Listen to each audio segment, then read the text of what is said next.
유니티는 개인주의야 3주차 시작하겠습니다.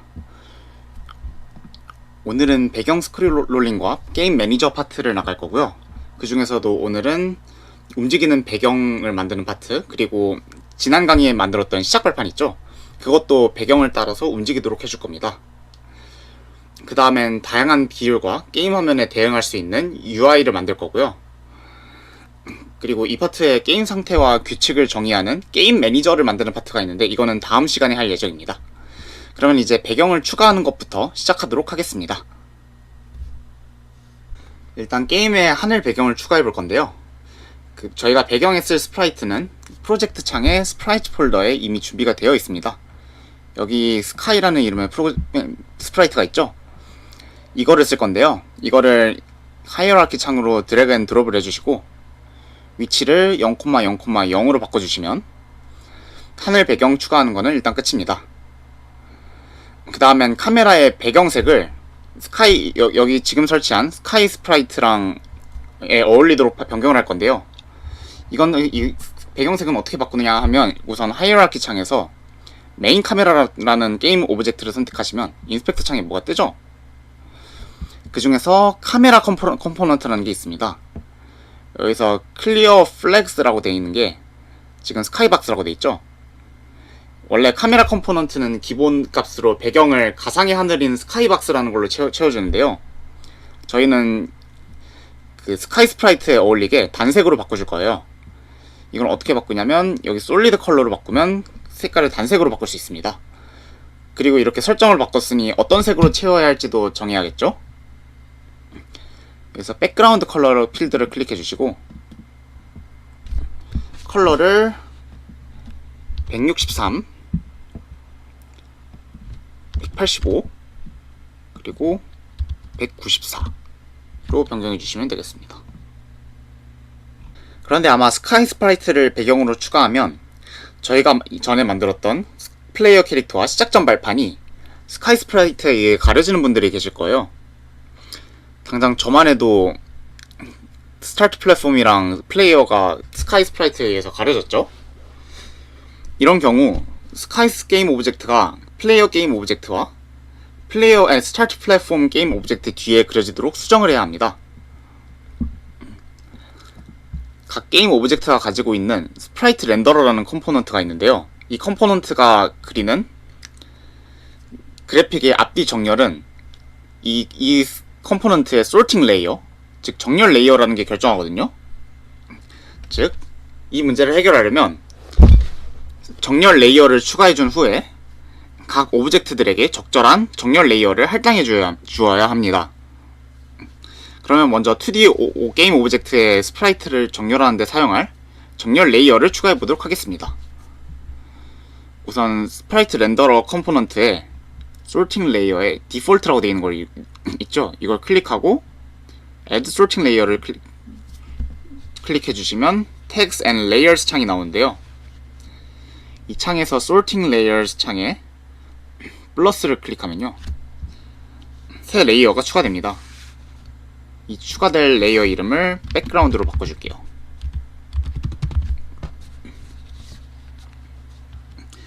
이런 레이어를 두 개 더 추가할 건데요. 마찬가지로 플러스를 누르고 이름을 미들그라운드로 또 하나 추가하고 이름을 foreground로 바꿔줄게요.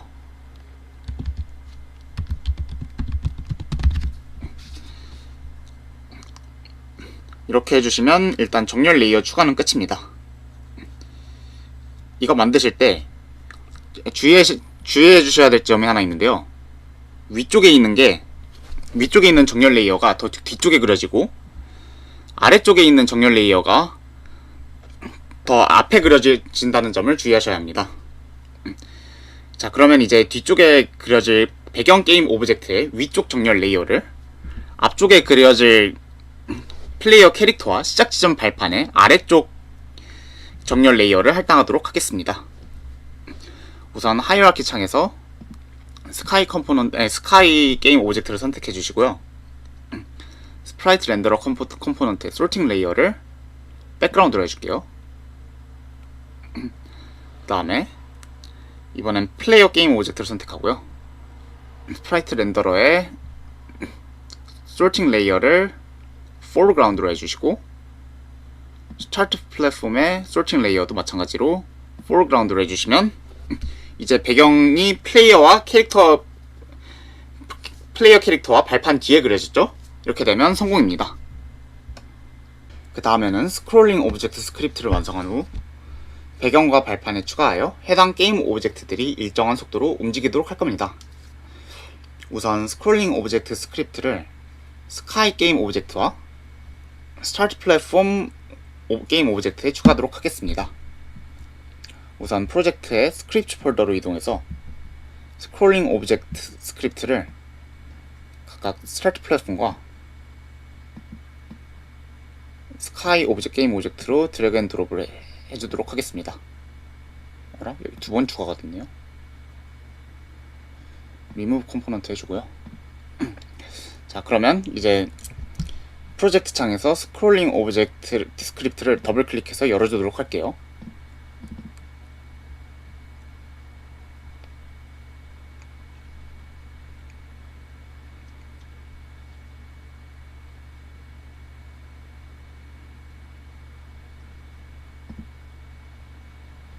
스크롤링 오브젝트 스크립트 구성은 이렇게 되어 있는데요. 그 중에서 스피드라는 변수는 배경이랑 발판들을 초당 왼쪽으로 얼만큼 이동시킬지를 나타내는 변수입니다. 그러면 이제 업데이트 메서드에서 초당 스피드만큼 왼쪽으로 평행 이동하는 처리를 구현하도록 하겠습니다. 일단 따라 적으시고 코드 설명은 코드를 적은 뒤에 할게요.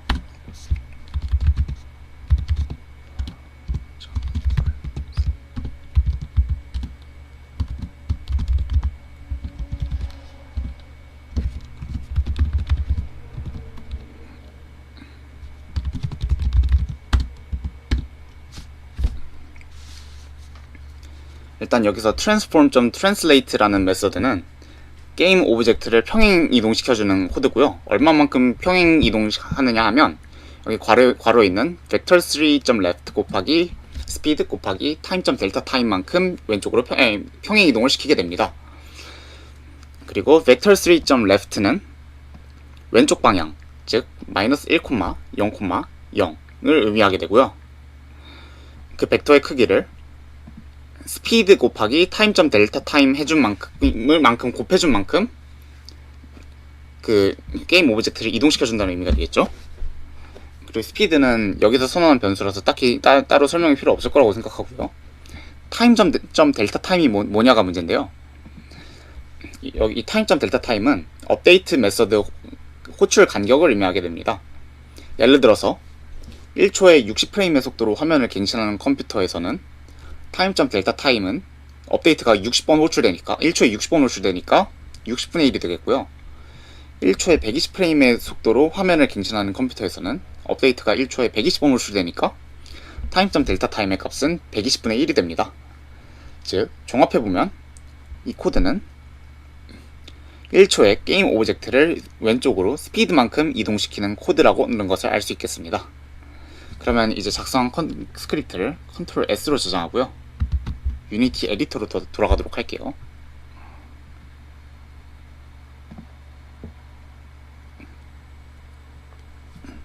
이제 플레이 버튼을 누르면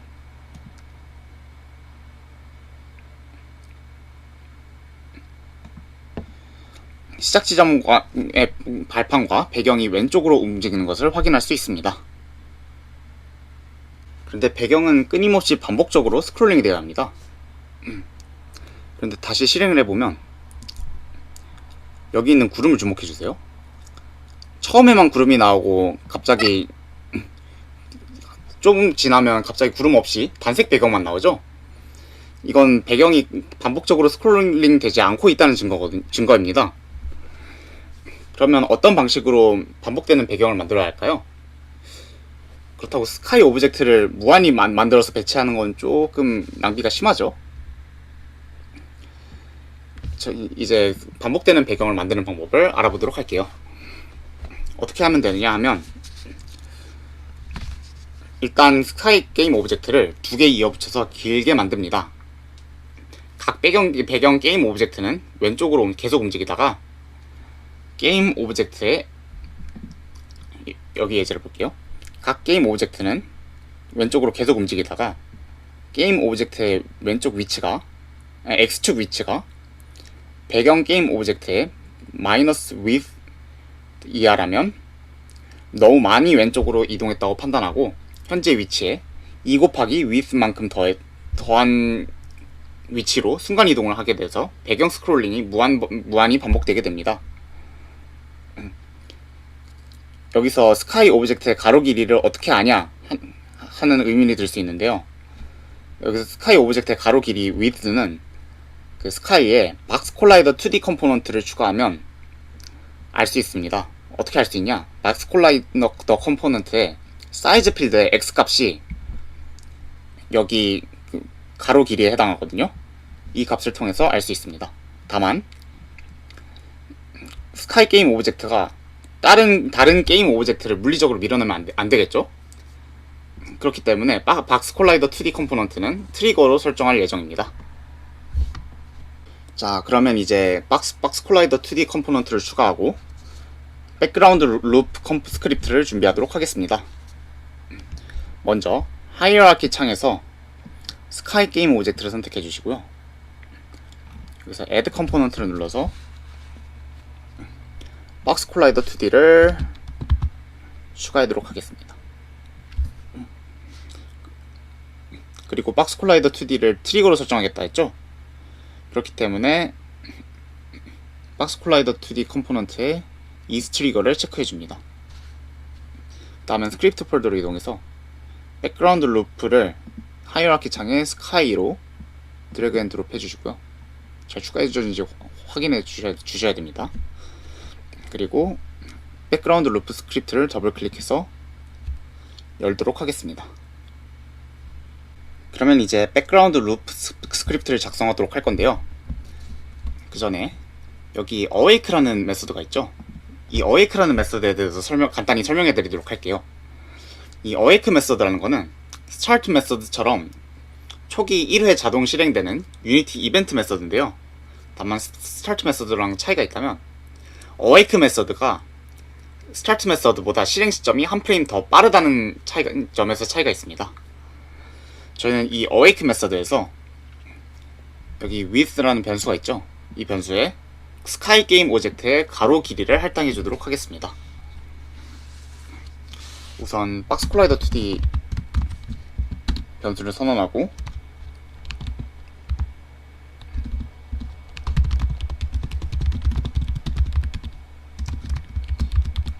get component 메소드를 이용해서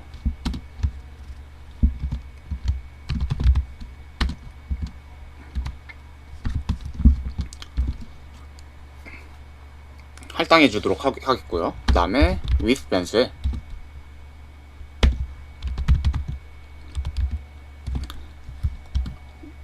박스 콜라이더 2D 컴포넌트의 사이즈 필드에 x 값을 할당해 주시면 awake 메소드 작성은 끝입니다. 업데이트 메소드에서는 현재 게임 오브젝트가 원점에서 width 이상 이동했을 때 위치를 재배치하는 코드를 작성할 건데요. 실제 재배치 작업은 reposition이라는 메서드에서 할 거기 여기 아래에 있는 reposition이라는 메서드에서 할 거기 때문에 저희는 조건을 만족했을 때 reposition이라는 메서드를 호출해 주기만 하면 됩니다. 즉 transform.position의 x 방향이 minus width보다 작거나 같을 때 reposition을 호출하기만 하면 업데이트 메서드는 끝입니다. 다음 reposition 메서드인데요. 이 메서드는 제가 코드를 먼저 적을 테니까 따라 적어주시고 그 다음에 코드에 대한 설명을 해드리도록 하겠습니다.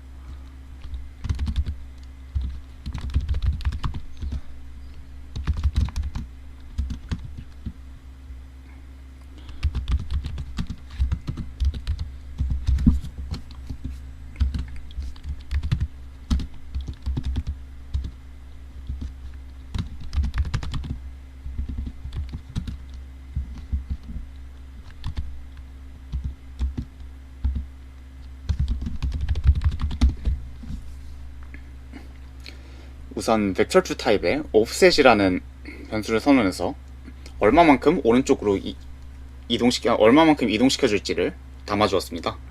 저희 같은 경우는 스카이 오브젝트를 오른쪽으로 width 곱하기 2만큼 이동시켜 줘야 되죠. 그래서 offset에 width 곱하기 2, 0을 할당해 주었습니다. 그 다음으로 실제로 위치를 변경해 주는 건데요. 위치는 transform.position이 저장되어 있죠.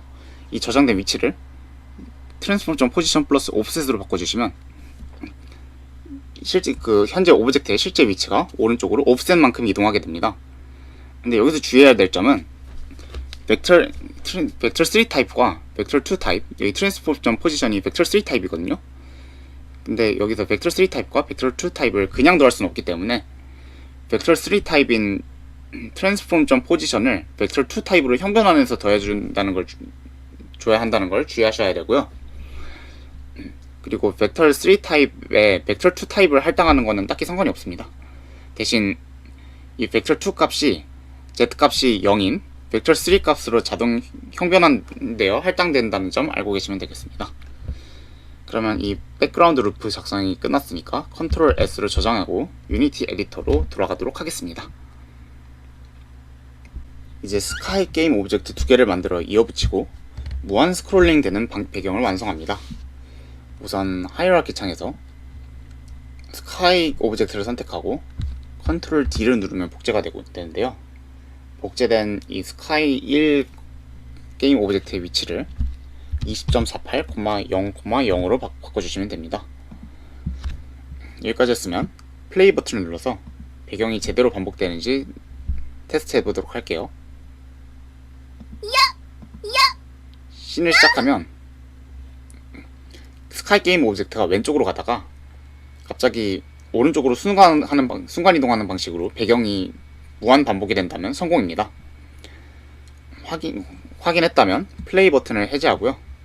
마지막으로 두 개의 스카이 게임 오브젝트를 하나의 게임 오브젝트의 자식으로 만들어서 하이어라키 창을 정리할게요. 우선 create 혹은 여기 플러스 버튼에 create empty 버튼을 누른 다음에 위치 게임 오브젝트 이름을 백그라운드로 변경하고요.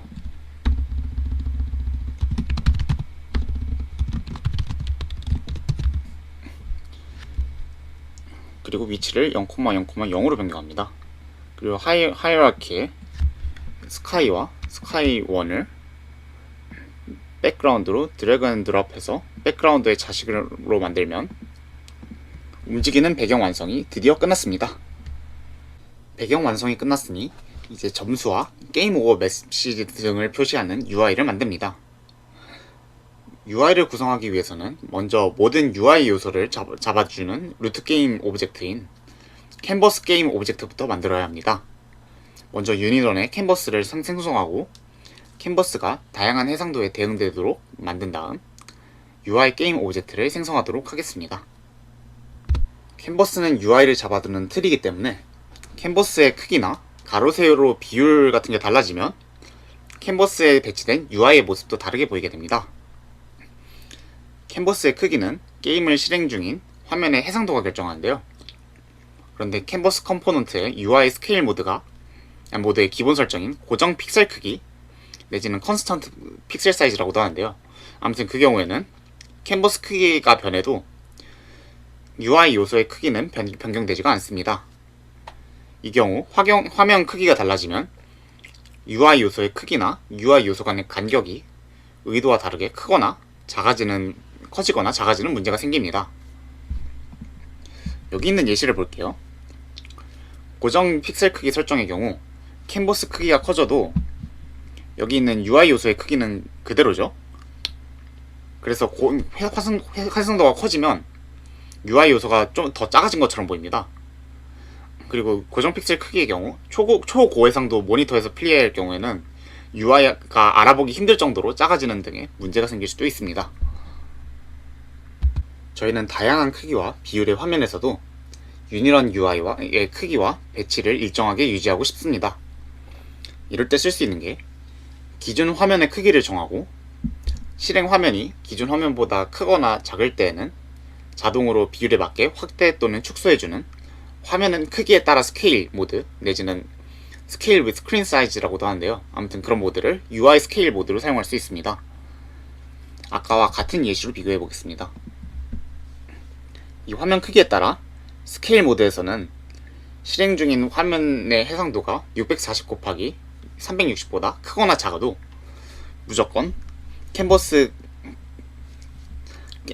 크기를 640 곱하기 360으로 취급합니다.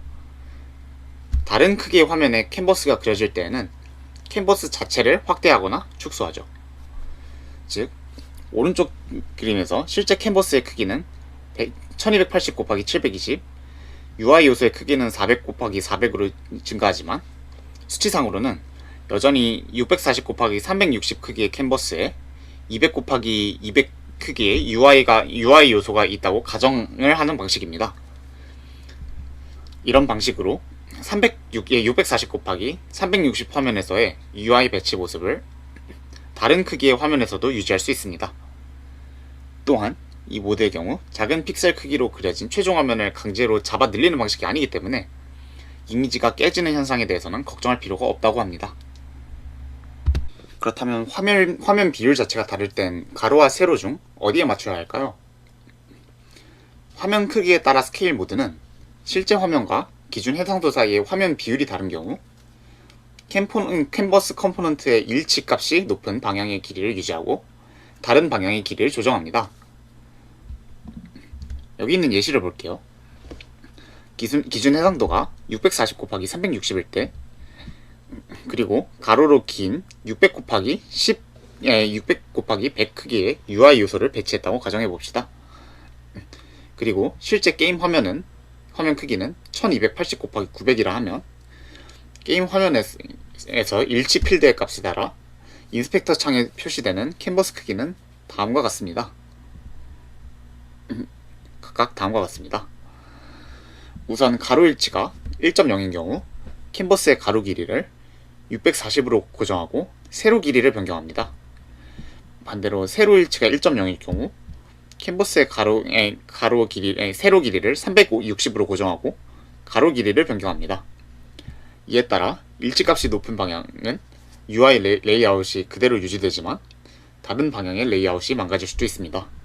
여기 예시를 보면 UI 레이아웃이 여기 예시를 보면 세로 일치를 높이면 가로 방향의 배치가 망가지는 경우겠죠. 망가지는 걸 볼 수 있죠. 이 경우에는 가로 일치 값을 높여야 한다는 것을 알 수 있겠습니다. 그러면 화면 크기에 따라 스케일 모드를 사용해 640 곱하기 360을 기준 해상도로 사용하여 UI를 배치해 보도록 하겠습니다. 우선 create UI canvas를 해서 캔버스 게임 오브젝트를 생성해 주시고요. 그리고 캔버스 스케일러 컴포넌트에 UI 스케일 모드를 Scale with Screen Size로 해주시고요. 기준 해상도를 Reference Resolution, 즉 기준 해상도를 640 곱하기 360으로 설정해 줍니다. 이렇게 되면 이제 실제 화면 크기와 상관없이 640 곱하기 360 해상도의 UI 배치만 신경을 쓰면 됩니다. 이제 점수를 표시하기 위한 UI 텍스트를 만들고 텍스트 내용과 폰트를 변경한 후 그림자 효과까지 줘보도록 하겠습니다. 먼저 점수 UI 텍스트 만드는 것부터 시작해 볼게요. 우선 create UI 그리고 텍스트를 해주신 다음에 이름을 score 텍스트로 변경할게요. 그리고 나서 rect transform의 width와 height를 각각 300 그리고 80으로 변경해 줍니다. 그리고 이제 스코어 텍스트를 캔버스 하단 중앙, 즉 이쪽에 정렬할 건데요. 이걸 어떻게 하냐면 앵콜 프리셋 여기 이 부분을 누른 다음에 Alt와 Shift를 누른 상태에서 바텀 센터, 즉 이거를 클릭해 주시면 됩니다. 자, 이렇게 하면 여기 있는 UI 텍스트를 생성하는 것 자체는 끝이 났고요. 이제 스코어 텍스트의 내용을 바꾸고 효과를 추가해 보겠습니다.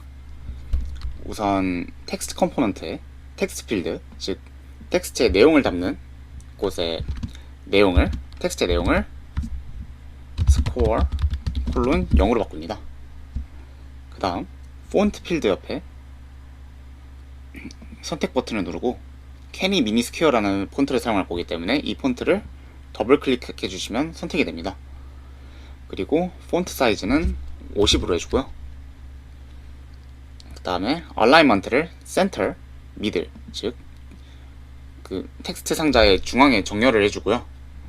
마지막으로 여기서 컬러 필드를 클릭해서 색깔을 255, 255, 255, 즉 흰색으로 설정을 해줄 겁니다. 그리고 마지막으로 텍스트의 그림자 효과를 추가할 건데요. 이건 어떻게 하냐면요, 스코어 게임 텍스트 오브젝트에 섀도우 컴포넌트를 추가하면 됩니다. 이제 컴포넌트 추가 다들 할 줄 아시죠? 여기서 애드 컴포넌트 누른 다음에 섀도우를 검색해 주시면 됩니다. 이것으로 점수를 표시하는 스코어 텍스트 게임 오브젝트가 완성되었습니다. 이번엔 게임 오브 텍스트를 만들 건데요.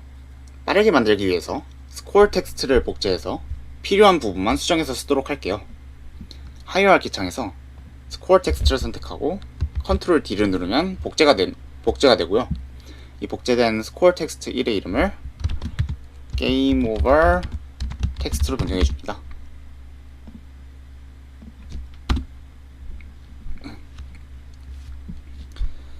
그리고 게임 오버 텍스트는 화면 중앙 상단, 즉 이쪽에 배치할 거기 때문에요.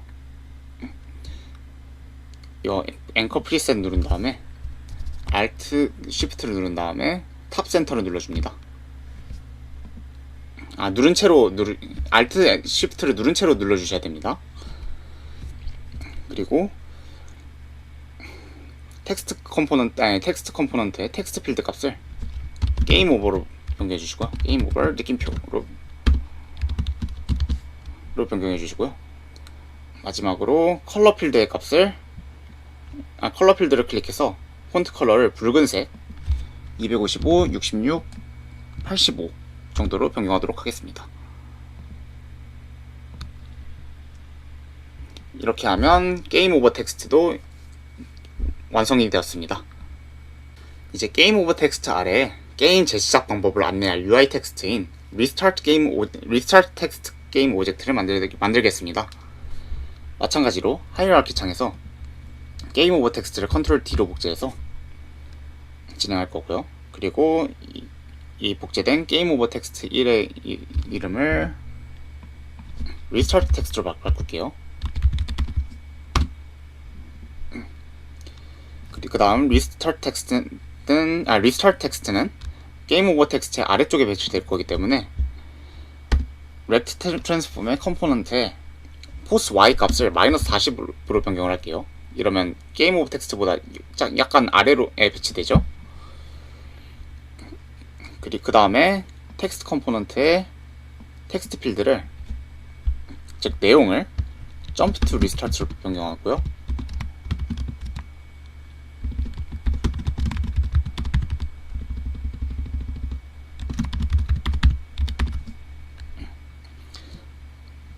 그리고 폰트 사이즈를 33으로 바꾸면 일단 리스타트 텍스트 만드는 것 자체는 끝인데요. 마지막으로 하이어라키 창에서 리스타트 텍스트를 게임 오버 텍스트 쪽으로 드래그 앤 드롭해서 게임 오버 텍스트의 자식으로 만들면 이제 리스타트 텍스트의 텍스트 컴포넌트는 점프 투 리스타트, 즉 점프 버튼을 눌러 재시작하라는 메시지를 띄우게 됩니다. 그런데 게임 오버 텍스트와 리스타트 텍스트는 게임 오버되는 순간에만 활성화가 되어 있어야 되죠. 그래서 평소에는 비활성화가 되었다가 게임 오버가 된 순간에만 활성화 시켜주면 됩니다. 따라서 게임 오버 텍스트 게임 오브젝트를 미리 비활성해 두도록 하겠습니다. 이렇게 하면 리스타트 텍스트는 게임 오버 텍스트의 자식이기 때문에 게임 오버 텍스트가 비활성화되면 리스타트 텍스트도 자동으로 비활성화가 되게 됩니다. 그러면 이제 게임 오버 텍스트를 비활성화를 할 건데요. 어떻게 하냐 하면 게임 오버 텍스트 하이어라키 창에서 게임 오버 텍스트 게임 오브젝트를 선택해 주신 다음에 인스펙터 창에서 이 활성화 체크 해제를 해주시면 게임 오버 텍스트랑 리스타트 텍스트가 같이 사라졌죠. 이제 게임 화면에 이렇게 게임 오버 메시지가 게임 화면에 보이지 않으면 성공했습니다. 여기까지 오셨으면 UI 제작까지 모두 끝입니다. 오늘 강의는 여기까지입니다. 모두들 수고하셨습니다.